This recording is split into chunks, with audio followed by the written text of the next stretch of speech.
Right.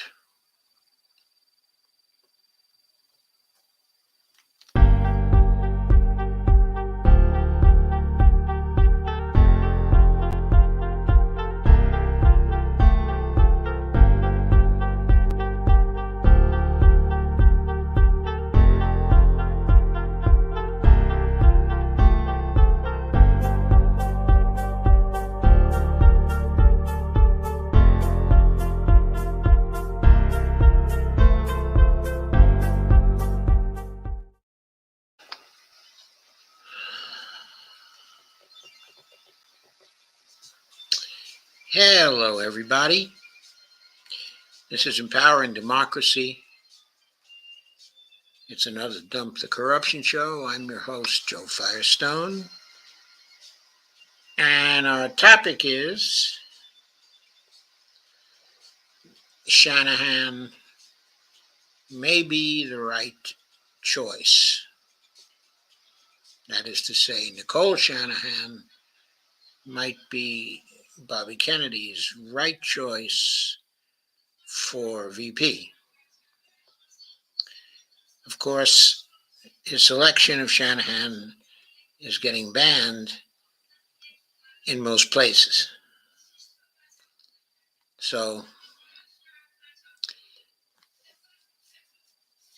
I'm not sure how many others hold the same opinion as I, but I think I should go over that opinion in some detail. Gee, what's on my hat? I don't know.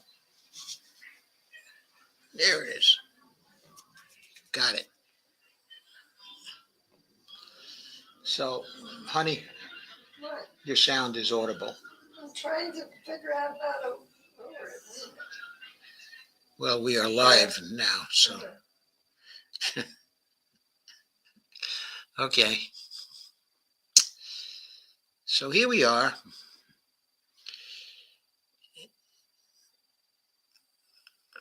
I'm going to start us off today with one piece, and then I'm just going to do stream of consciousness. Let me share this on Facebook before I go further.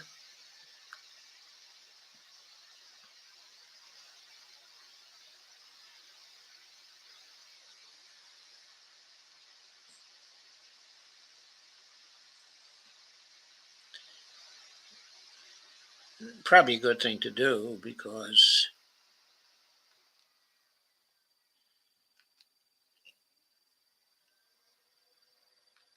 I don't have too many shares on Facebook yet, so I better share myself. Okay, Lisa's here.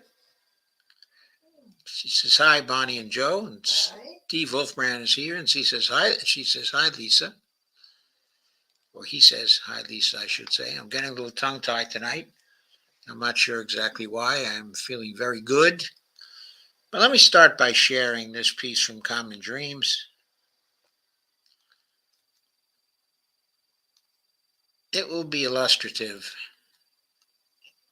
in a way.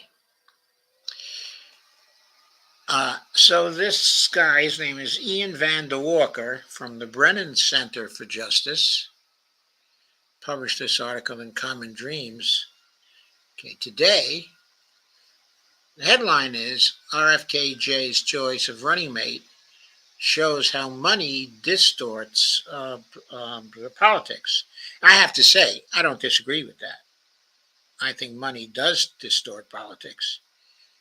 And in fact, I'm sure the money was a decisive factor in RFKJ's choice, of running mate. Anyway, Van de Walker says, independent presidential candidate Robert F. Kennedy announced Tuesday that his pick for vice president is Nicole Shanahan, a wealthy tech entrepreneur and lawyer.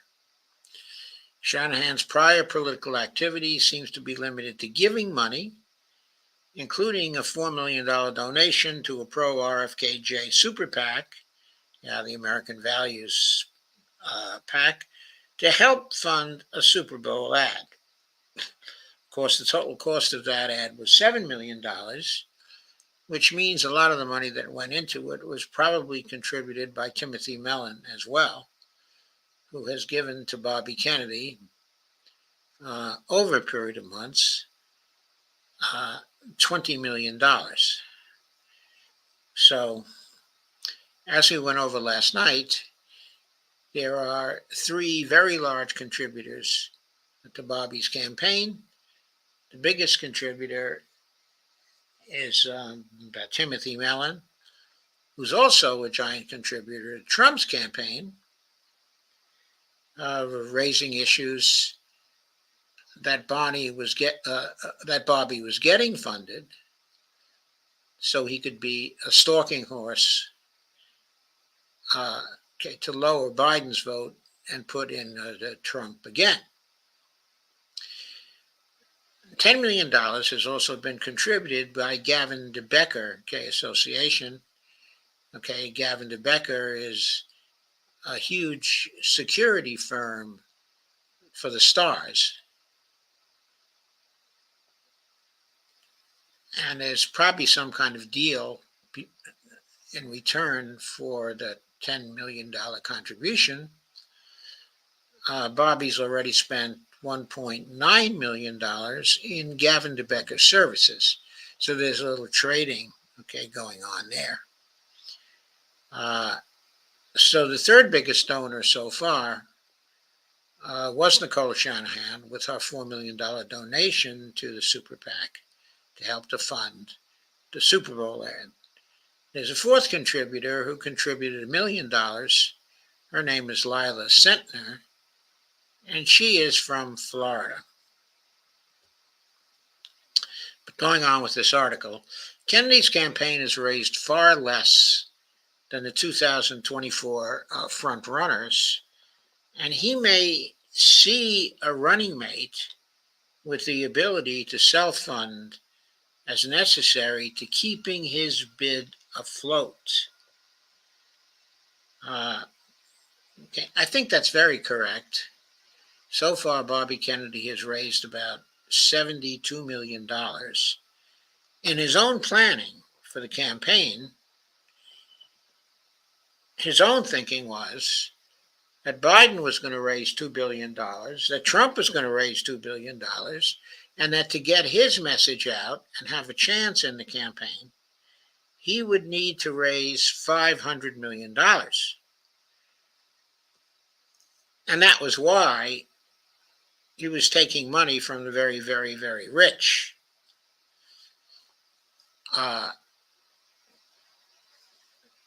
I have to point out that even though he raised far less than the front runners, $72 million is a considerable amount of money to have raised by this point. He's been a good fundraiser, far better than, say, than Jill Stein or Cornel West or Marianne Williamson or other people who have been running. But he's been successful with just a few people, the large donors. You have to ask the question, what does he owe to Timothy Mellon? What does he owe to Gavin DeBecker? And what does he owe to Nicole? And has he sort of neutralized his debt to her by making her the vice presidential candidate in his campaign? So now he's created a situation where she's his partner. They're working the field together to try to get elected. She's the money person. He's the person with the greater political smarts okay, and the bigger name. So it's a classic kind of partnership here. He's the senior partner, she's the junior partner, but she'll be becoming more and more senior the more money she gives to the campaign over time, and the more she works with him hand in glove to get the ticket elected. So I think an important way to look at this is that now Team Kennedy has another key senior partner, specifically Nicole Shanahan. If you view her as part of the team,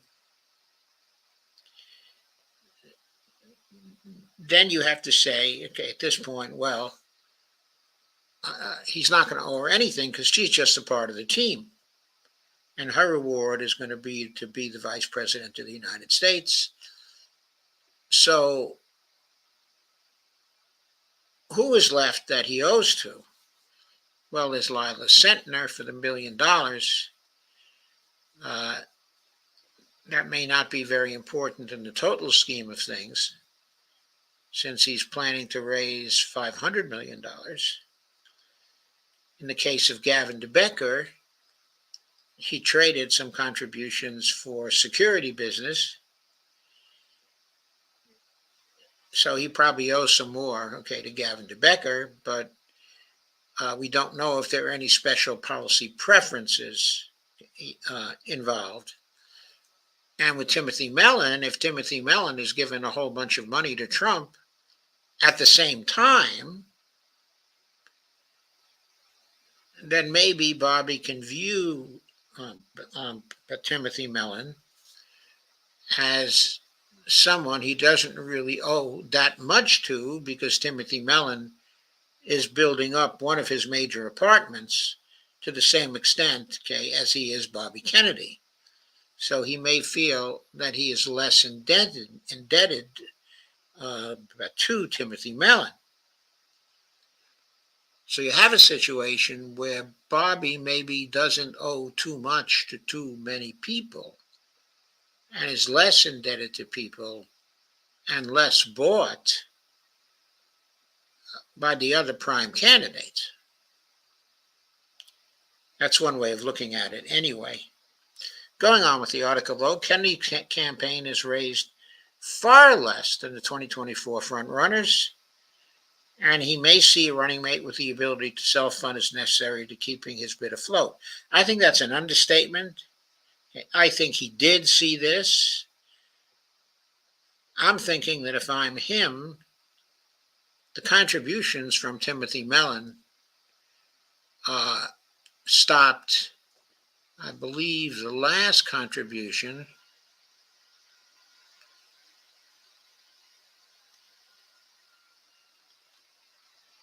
I'm going to look here at individual donor contributions to the super PAC. And Timothy Mellon's last contribution was on January 8th, which is my birthday, as it happens. So that's neither here nor there, of course. But the point is, he hasn't given anything since January 8th. And this record of contributions runs through March. So he hasn't been giving any more money to Bobby. Now maybe he'll start again. But maybe Bobby can't really count on that, or thinks he can't count on that. And so he may have thought he needs a really big funder going forward. Okay, and Nicole Shanahan has now been part of the campaign, at least at arm's length, because she gave to the super PAC, but she also got involved in the campaign, okay, I believe. And so someone involved in the campaign who can fund it, how much of it might she have to fund? My notion is if she can come up with $100 million, and I think she's rich enough to do that, and I'll talk about that, okay, in a little while. But if she can fund $100 million, that's probably enough capital that if he wants to, he can build a small dollar donation campaign that will be very, very formidable. And he won't owe very much to very many big funders going forward. He can transform his campaign if he has the support from her, now his partner. Going on, in addition to the super PAC donation, Shanahan had given Kennedy's campaign the maximum contribution of $6,600. That's a contribution to Team Kennedy, which is, of course, separate from the super PAC. Of course, now, as part of the campaign, she can't give any money to the super PAC again, because that would mean coordination between the super PAC and the campaign, which is prohibited. But on the other hand, as a member of the ticket, she can put up however much she wants, as the author says here. Thanks to the Supreme Court's 2010 ruling and Citizens United, rich people, corporations, and other special interests can make unlimited donations to super PACs. But since super PACs are not supposed to coordinate their activity with campaigns, there are big advantages to Kennedy's campaign having its own big money spigot. She is, of course, the big money spigot. But Vander Walker, I think that's his name, I must check it again. Yeah, Vander Walker says Kennedy's choice highlights the crushing pressures of fundraising in today's elections. Yeah, the pressures are crushing if you really want to make a run at this. Of course, the amount of money Jill Stein has been able to raise is very small. Cornel West, also very small. Basically, they can't get their message out. They are blacked out. They didn't try to run a dump the corruption campaign that might have attracted attention and might have served as a substitute for money going forward by getting lots and lots and lots of people involved, but they haven't done that yet, and there are only 7 months left. They're running in a traditional way. They're, of course, complaining about the corruption and that, but they're not urging people to vote against other candidates because they're taking big money. In any case, their message has not gotten far out and is unlikely to get very far out of their campaigns because of the lack of money in their campaigns. Anyway, Vander Walker says campaign costs have soared in the Citizens United era of unlimited donations to super PACs and quote, dark money groups, like the 501c4 groups, that is. Groups that keep their donors secret due to a boom in spending by the richest of the donors, making bigger and bigger donations increasingly essential to running for office. Couldn't agree more with that, of course. We see it right in front of our eyes. The richest Americans increasingly throw their own hats in the ring, even though self-funders rarely win. In the 2022 congressional elections, 44 candidates each spent more than $1 million of their own money on their bids, and only 6 won, a very low percentage of success. A billionaire, Michael Bloomberg, the former mayor of New York, spent $1 billion on his own 2020 presidential campaign, which lasted just 3 months. Even though they often lose, self-funders distort politics. I think that's a true message. Their unlimited spending helps drive up the costs of campaigns, making them too much of a rich person's game and limiting the choices available to voters. I think that has certainly been the situation in this case.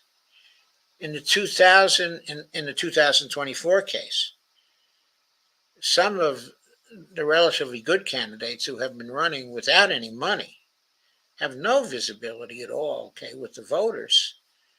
So the choices are not available to the voters in any meaningful way. In the 2018 Illinois gubernatorial election, voters faced a choice between two wealthy self-funders, each of whom spent tens of millions on their bids. Many otherwise promising candidates never even run for fear of being unable to secure financing. Some have suggested that self-funding candidates can't be corrupted by special interests because they are too rich to bribe. But that misses the reality that wealthy candidates typically already represent a special interest, the business and industry that got them or their parents rich. That's a very good point. We'll come back to that point in a few minutes. More generally, studies show that the affluent have different policy views than most Americans. For example, they unsurprisingly tend to oppose higher taxes on the wealthy. Politics should be open to all, not just a privileged few. One key reform is public financing through small donor matching, which allows candidates without wealth or big donors to run people-powered campaigns. Well, good luck getting that passed through the Congresses we have now. We should heed the warning of the first RFK to make a mark on American politics, who said, quote, "We are in danger of creating a situation in which our candidates must be chosen from among the rich or those willing to be beholden, to others." True words were never spoken, of course. But going back to the point made by Vander Walker, that wealthy candidates typically represent a special interest, the business and industry that got them or their parents rich. Well, we now have the ticket of Bobby Kennedy and Nicole Shanahan.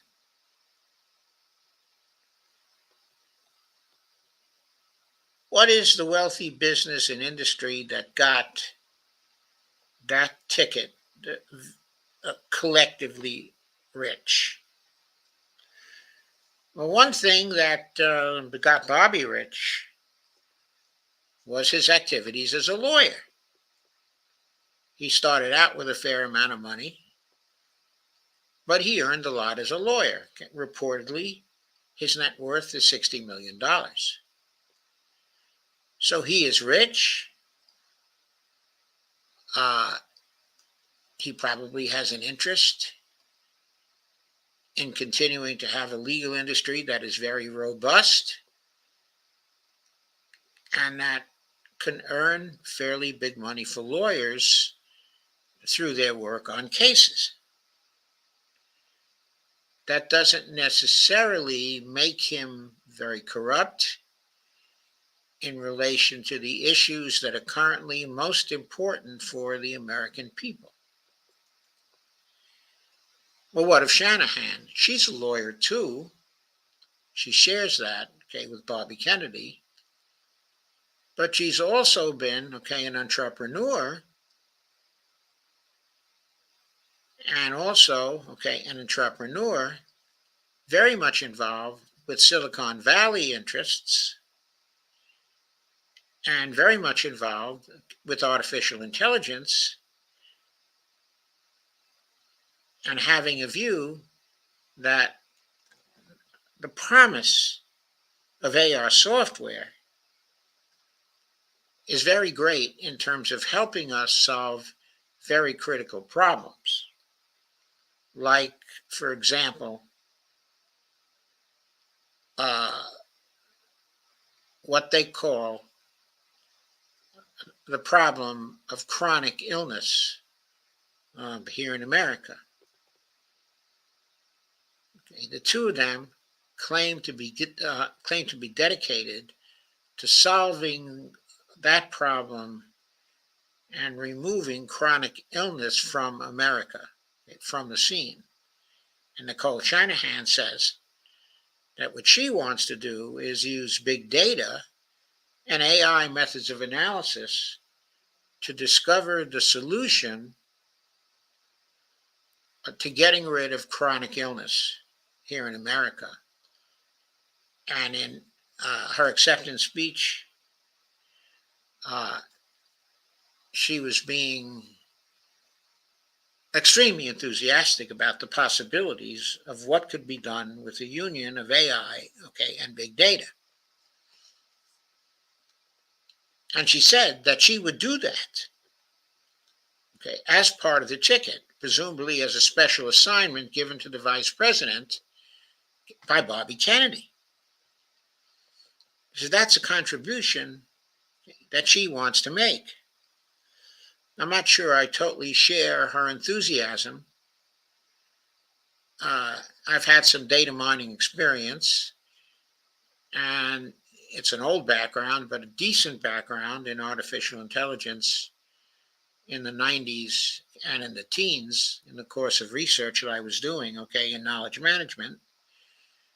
I know more than a bit about the methods that are applied in these fields. I'm sure my knowledge is rusty with respect to this, but I respect the possibilities of applying artificial intelligence to big data. I do respect that. But Shanahan, in her speech, said that within weeks, she could come to a solution of chronic illness in the United States by applying artificial intelligence to big data. I don't think I'm distorting too much what she said. That was the meaning of it.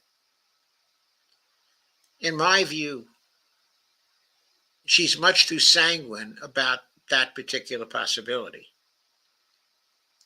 I think it's worth a try. I'm glad someone is going to try it. I'm not sure the person who ought to try it should be the Vice President of the United States, because there are lots of other important things that the Vice President of the United States could and should be doing. But one thing I did want to emphasize about Shanahan is that she undoubtedly will be by far the most intelligent VP candidate that is running this year.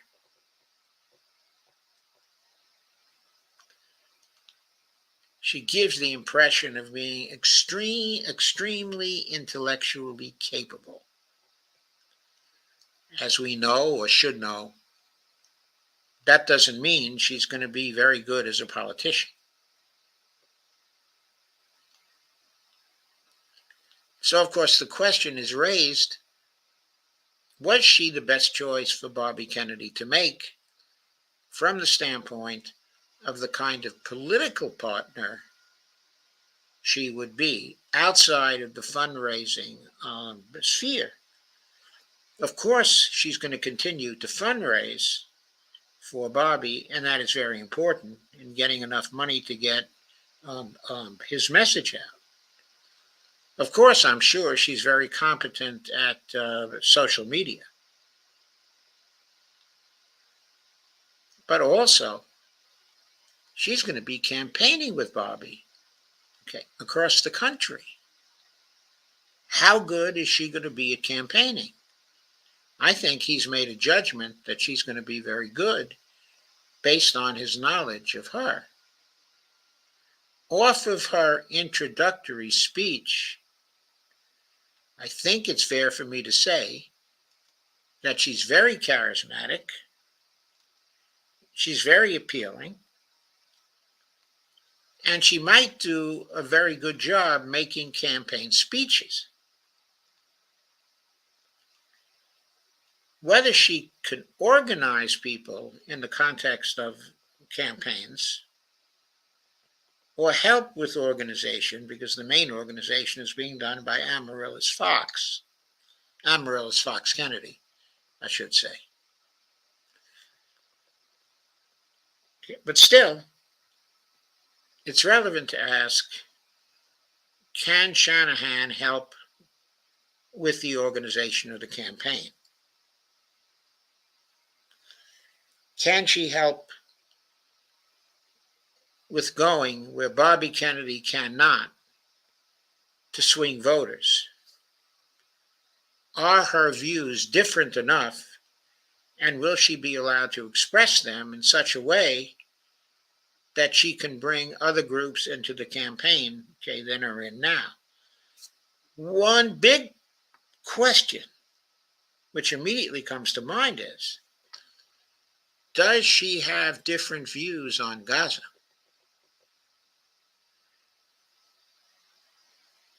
Nothing was said about Israel and Gaza and Palestine in that speech. They were mum about it.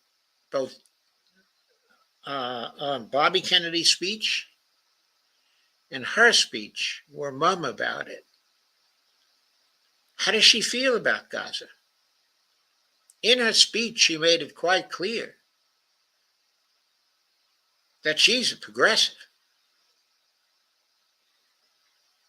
She had been a demonstrator and protester for peace when she was younger. The kinds of things she's done as an entrepreneur, as an investor, and as a giver to charity, are pieces that clearly identify her as a do-gooder.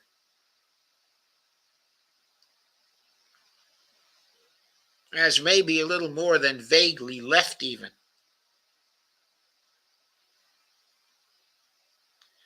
On the other hand, she hasn't been much involved, in politics. And she doesn't seem to have been active recently in relation to the current issues that are very important. Going on with the piece.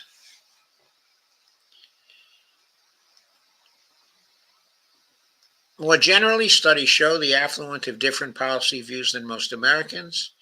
For example, they unsurprisingly tend to oppose high taxes on the wealthy.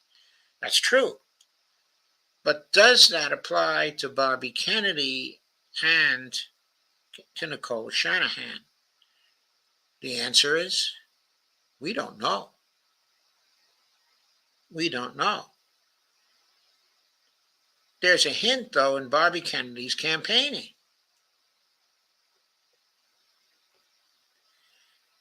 He obviously is going to want to spend on the environment. He's probably going to want to spend more on health care. He's probably going to want to spend considerable amounts, on a variety of things. He doesn't reflect any knowledge of MMT, neither does she.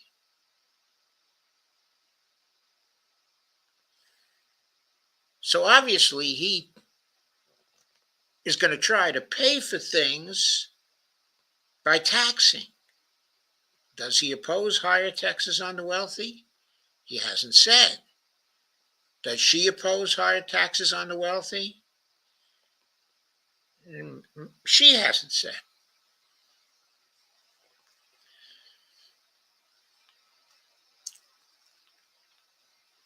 So, the question I'm raising here is, what interests do they represent other than the policy interests that they're talking about? Improving healthcare in America, very, very important. Cleaning up the environment, very, very important. Disempowering the corporations, removing their control of politics. Both of them seem to be very, very much for that. Are there any countervailing influences on them that would stop them from doing that if they got into office? Now, that's a very relevant question. Is there anything about the fortune uh, that has been amassed by Shanahan, and no one knows exactly what that fortune is? At least that information is not freely available information. When she got her divorce from Sergey Brin, who today is worth something like 118 billion, uh, it was not clear what the value of the stock was that she got from him. She got a lot of Google stock from him. Based on what I've read, there are estimates that she's worth between 600 million. I'm sorry, yeah, 600 million, okay, and $1 billion. She asked, okay, for $1 billion as the price, okay, of the divorce. Uh, we don't know what she got.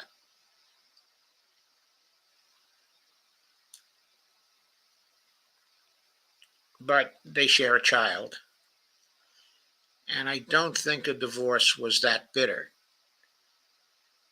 So uh, things might have been relatively friendly. And as I say, I think her fortune is somewhere between 600 million, okay, and $1 billion, which means she can probably afford to put in $100 million into this campaign if she wants to, which, by the way, is enough money for Bobby Kennedy to organize a very strong small dollar donation campaign, for them both to do that. Okay, so that's important. Uh, in her speech, she expressed her pleasure that Bobby Kennedy is the peace candidate. She respects him because he's the peace candidate. And of course, he's still talking like a peace candidate when it comes to Ukraine. However, he's never talked like a peace candidate when it comes to Israel and to Gaza. In recent months, he's been pretty quiet about that. And he's no longer seen around with Rabbi Shmuley.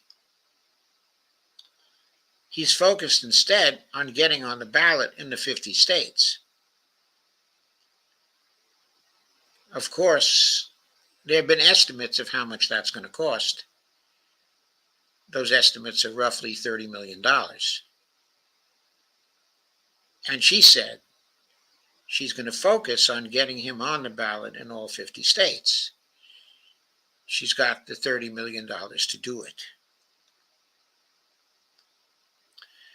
Of course, because of that, you have the Democrats in something of a panic. They are trying to say, of course, that Bobby Kennedy is nothing but a spoiler, just a spoiler.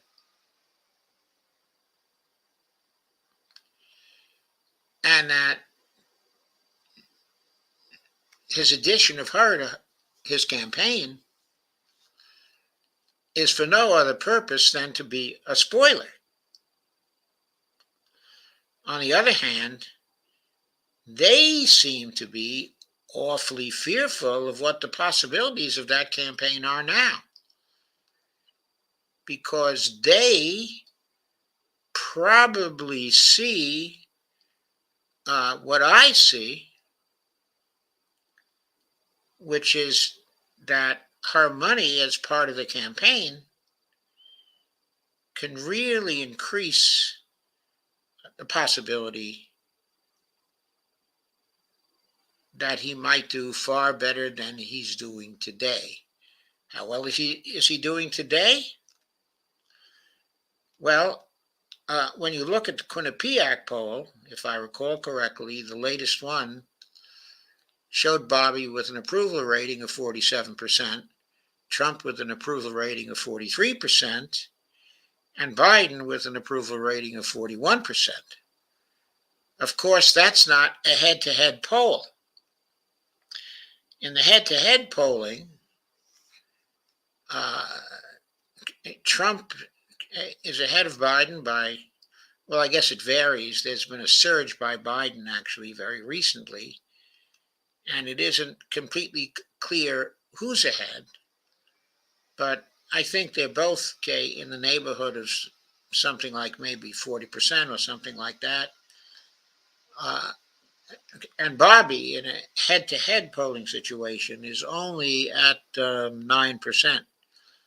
Why is he at 9% when his approval rating is much higher than theirs? Well, I think it's quite clear. People don't know that he's going to be on the ticket. They're not sure that he's going to be on the ticket. They're not sure he's a viable choice. If he gets on more and more and more ballots, which he will do with Shanahan's efforts and her money, the perception is likely to increase that he has a possibility of winning. And then those head-to-head poll numbers are going to go up, probably drastically, if he retains the favorability rating he has now. So I think the Democrats are rightly panicked. They have something to worry about. Trump has something to worry about, though, also, because in the polling so far, Bobby has pulled a lot of people who seem to be from the Trump camp, or certainly from the Republican camp. In other words, Bobby gives Republicans who don't want to vote for Biden somebody to vote for. So he can pull from the Republican side, of the aisle, and of course, he's running, a unity campaign.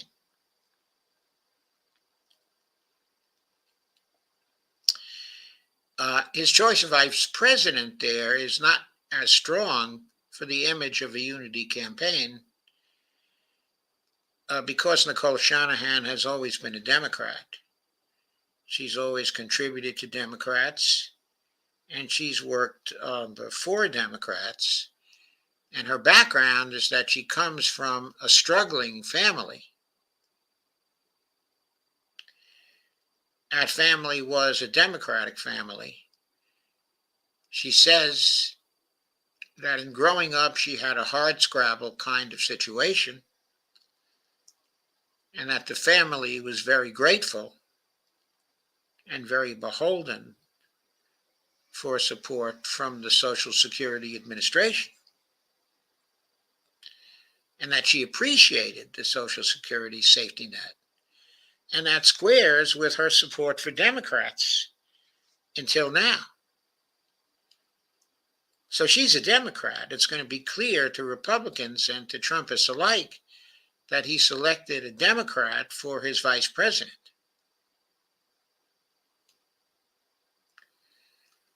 And a reasonably progressive Democrat as well, though not a Sanders Democrat, as far as we can see. She gave money to Marianne Williamson in 2020. She gave money to Buttigieg in 2020. And she was fundraising for Buttigieg in 2020, also. So I think she's a little more than vaguely left, but how much more than vaguely left she is, I don't know. Will she go along with Bobby's idea that fighting for Medicare for all is too heavy a lift and that he will not do that? I think that view on his part is a foolish view. And the reason why I think so is because if he wants to get rid of chronic disease in the United States, he's quickly going to need, a Medicare for all program, because even if they find the solution, to chronic disease, how can they deliver that solution to poor people and to middle class people, to most middle class people, without, a Medicare for all program? Also, Bobby says that he's opposed to doing anything with the democratic institution of the Senate, such as the filibuster. He actually characterized the filibuster as a democratic institution. He's not getting Medicare for all through if he won't get rid of the filibuster. If he refuses to use, the nuclear option to get rid of the filibuster, he won't be able to pass the environmental laws he wants to pass. If he doesn't find a way to nullify the Supreme Court. Attendees of this stream know that it's very easy to nullify the Supreme Court if you've got enough votes in Congress. All you have to do is pass laws that use the exceptions clause of Article 3, Section 2 to stop the Supreme Court from reviewing the legislation that you've passed. You can also nullify the Supreme Court by packing the court. My own idea is to pack it with 6 new justices. But you can't do that if you're going to maintain the filibuster. There are lots of things that Bobby implicitly wants to do, including have strong regulation bringing the corporations to heel. How can he do that without new campaign finance laws and without the ability to use strongly the regulatory laws, that exist, which the Supreme Court today is trying in various ways, to undermine? He's going to have to pack the court if he wants to do that. He's going to have to use Article 3, Section 2 if he wants to do that. He has to if he wants to get rid of the filibuster, he's going to have to do that. I'm sorry. If he wants to pass the laws he needs to pass to do those things, he's going to have to get rid of the filibuster. He has no choice. Also, he's going to find it very hard to tax the rich in the way he might like to tax them.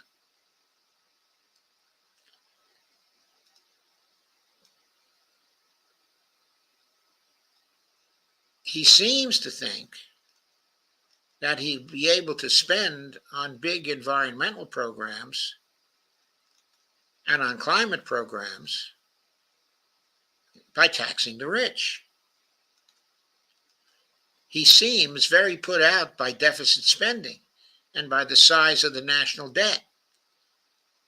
And he talks like somebody from the Peterson Foundation when he condemns those things. He condemns the Biden administration and the Trump administration for having very high deficits and adding to the national debt, which he says is unsustainable. Well, we know here that that's BS. The national debt is not at all unsustainable. In fact, it doesn't matter how high it is. It doesn't matter how high the debt to GDP ratio is. Now, the deficit may matter, if the deficit spending is directed to the wrong quarters, okay, of the economy, and if there's not a sufficient amount, okay, of regulation to use to cut down on the inflationary tendencies of deficit spending.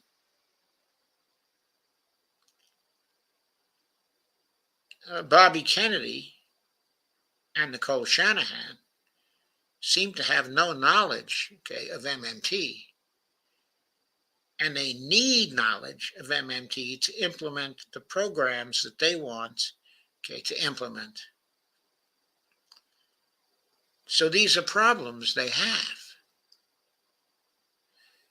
Another problem that they have, of course, is in foreign policy. Bobby Kennedy's position on Israel must look like change. Now, I suspect he's going to want to pretend that there is no change in his fundamental views, okay, on Israel. But of course, for the sake of Israel, as well as the sake of the Palestinians, there has to be a Palestinian state, and the genocide must stop, because the United States can't support, okay, a genocide. Will Nicole Shanahan help to bring him around to that point of view? Help him to square the circle? Help him to continue protesting his friendship for Israel while he undercuts the genocide that Israel wants to complete? Notice I didn't say just the government of Israel wants to complete, but the genocide that most Israelis apparently want to complete. These are big problems for Bobby's campaign. I mentioned some others last night as well, but I think the bottom line here is that Shanahan creates the capability to raise the $500 million he needs, either through small donation campaigns or through continuing to tap the vein of rich people for money, because there are evidently a lot of rich people, okay, in Silicon Valley who Nicole Shanahan runs with and may be able to tap for large contributions, if not directly for Team Kennedy, at least for the American Values Super PAC or other super PACs that are supportive, okay, of Kennedy. So, if he can get to his $500 million, and if he's right, he can get, okay, his message out, that makes him a real threat both to Trump, okay, and to Biden, far more than just a third party spoiler. We don't know what possibilities there are in this campaign, too. I mean, the campaign now has a third party because the third party was needed for him to run in quite a few states. Will they build a party structure? Will this party turn out to be an alternative to the Democratic Party? Perhaps a real Democratic Party, a new Democratic Party, not a Democratic Party that has lost, okay, its way. And if Shanahan and he get into the White House, will he make a deal with the Democrats to completely renovate the DNC and create a different party that way? Or will he try to build up his own third party, okay, as an alternative, and leave the current Democratic Party, okay, as the representative of the rich, so that you have a Democratic Party representing only the rich and a Republican Party representing only the rich? and leaving his new third party, okay, as the real Democratic Party. That's possibility. There are lots of possibilities inherent in this particular move to make Shanahan the vice president. Now, there are some things we don't know. How has he worked with Shanahan so far? Can he easily work with her? Is she good as a team member? Okay, is she good as the number two on his team? What will be the conflicts between Shanahan, okay, and Amaryllis Fox Kennedy, who's a very key person, okay, in his particular team? Will Shanahan be fully involved in all the plans for the campaign, in all the policy formulations, and all the changes that may arise as they continue to run over the next 7 months or so?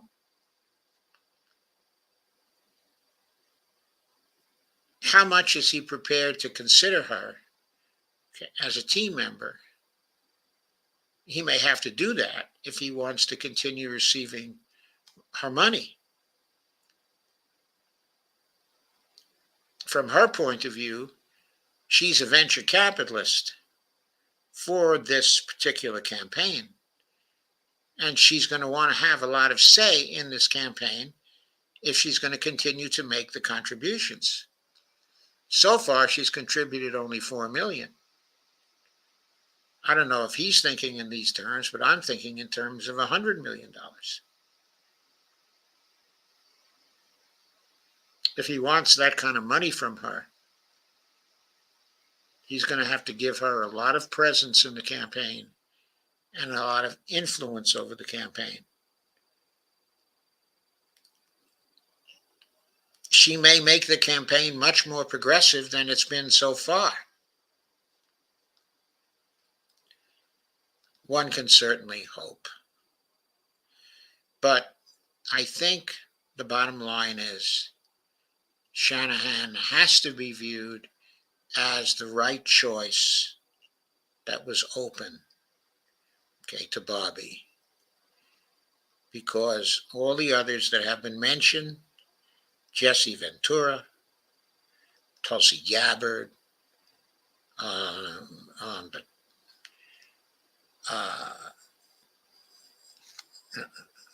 the former Green Bay quarterback, I forget his name.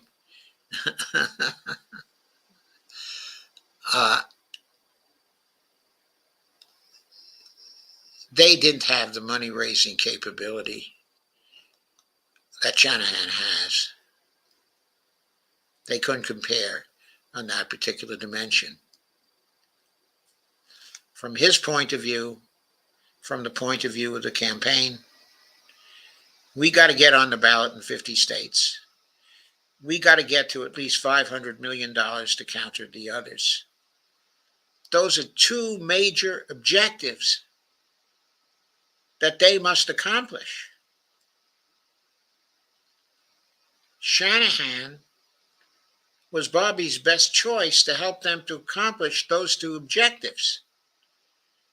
If they don't accomplish those two objectives, they cannot win. Ventura wouldn't have gotten them there. Tulsi Gabbard wouldn't have gotten them there. Aaron Rodgers wouldn't have gotten them there. Nobody that's been mentioned around as possible choices could have gotten them there. But Shanahan can get them there. So from the standpoint of getting to the White House, Shanahan is the right choice. Also, Shanahan is very intelligent. And based on her career, Shanahan is a very quick study, a very quick learner, a very good at informing herself about key issues quickly. She will learn quickly how to campaign. Once they get into the White House And on the way to the White House, she will learn very quickly what the key issues are.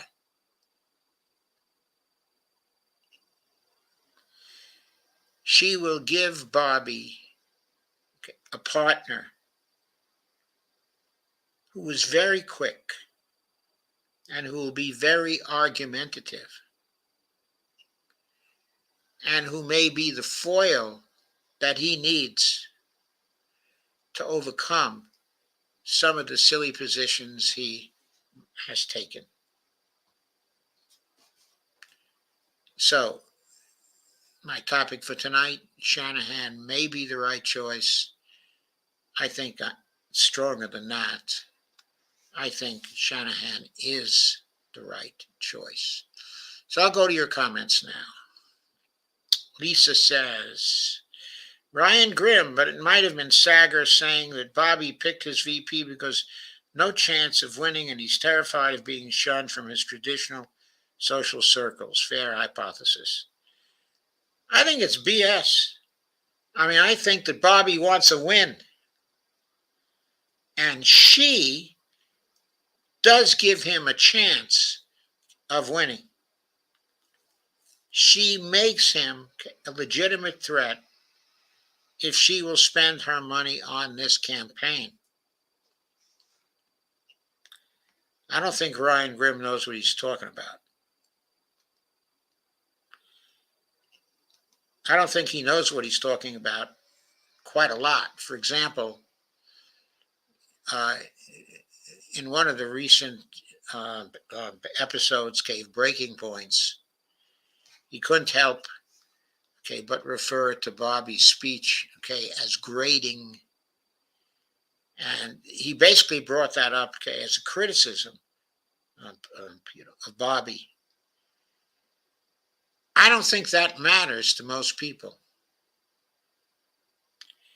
I don't think that's decisive, in his running for the presidency. I think people can see through that.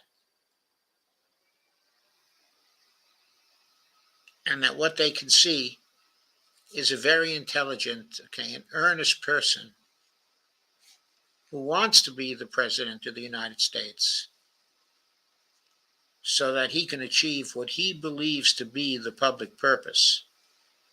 In other words, I think Bobby is a person, of goodwill.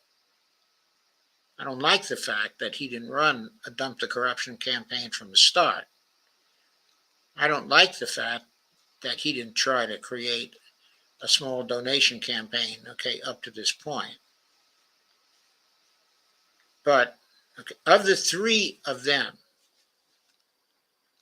if it comes down to Biden and Kennedy and Trump,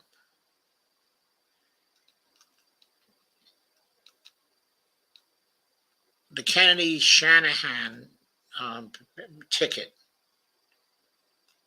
is going to be by far, the best. By far, the best. Now, I'm not endorsing that ticket yet. I want to see change. I want to see that small donation campaign get up and running. So I'm not endorsing that yet. But if I'm comparing his campaign and his candidacy with the candidacy of Biden and Trump, both of them are just entirely unacceptable.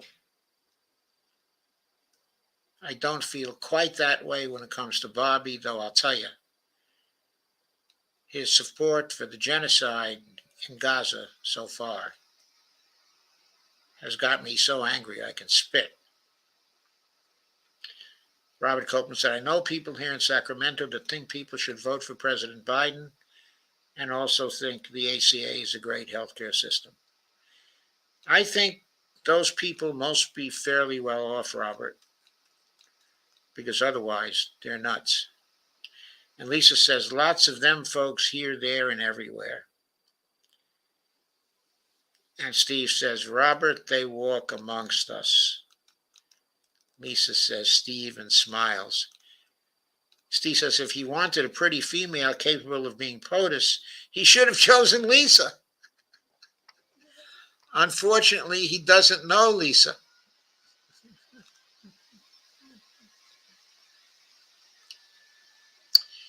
He might even have been happy because it would have been an all-Catholic ticket. Kay says, hi all. Steve says, I'm not seeing any Bobby ads asking for small donations. Nevertheless, for Team Kennedy, about 1/3 of their contributions have been less than $200. So even though we don't seem to be seeing any Bobby ads that are asking for them, he has more than a sprinkling of small donations in his Team Kennedy fundraising. He could easily change the balance from 1/3 to 2/3 or 80% or 85%. And Lisa says, wow, Steve, thank you. Hi, Kay. Robert Copeland says, hi, Kay. Lisa says, hi, Kay. Kay says, hi, Steve and Lisa. Hi, Robert. Robert saw a news report just now. 900 homeless died here. That's in LA in 2023. Lisa says, oh, my God. Oh, my God. Lisa says, how did they keep that quiet? Wow. We had over 200 homeless people die last year in Sacramento County. And Lisa leaves an icon that I'm not able to decipher from this interface. Kay says, that's too sad. It is. And Robert says, big money does influence local elections, as the person on the Sacramento City Council lost an election this month due to big corporations giving a lot of money to the person who's running against her. Dee says, hello, everyone. Robert Copeland says, hi, Dee. Hi, Dee. Glad to see you. Steve says, hi, Dee. Steve says, she gave money to Buddy Butt? Really? Steve says, Doc seems pretty impressed by her. Me, not so much. Well, yeah, I'm fairly impressed by her. I mean, think about it, Steve. Who's Biden going to have for his vice presidential pick? Harris? Is he going to go with Harris again? Isn't Shanahan far more impressive than Harris? And Trump, who is he going to go with?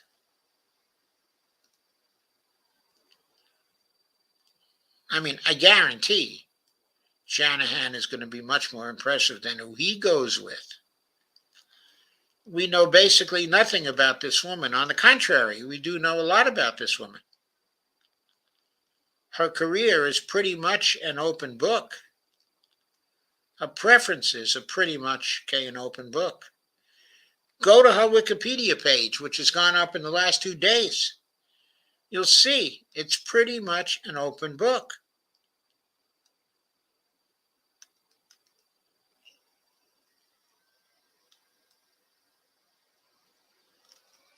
And Steve says, apparently, Dumb the Corruption has moved into the bizarro world. Well, not really, but our Dump the Corruption campaign has not been successful thus far.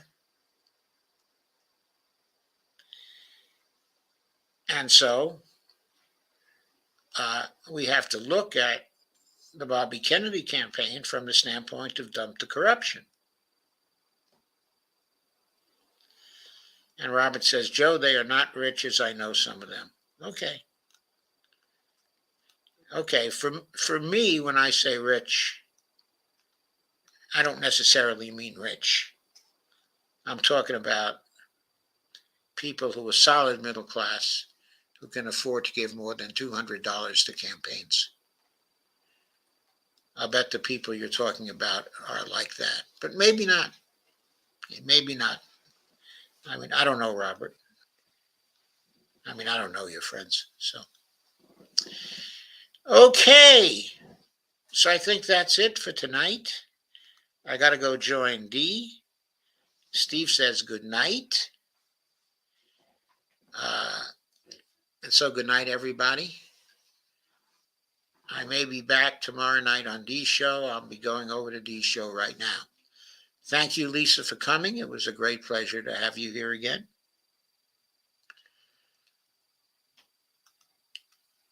I'm sure we'll be talking very soon.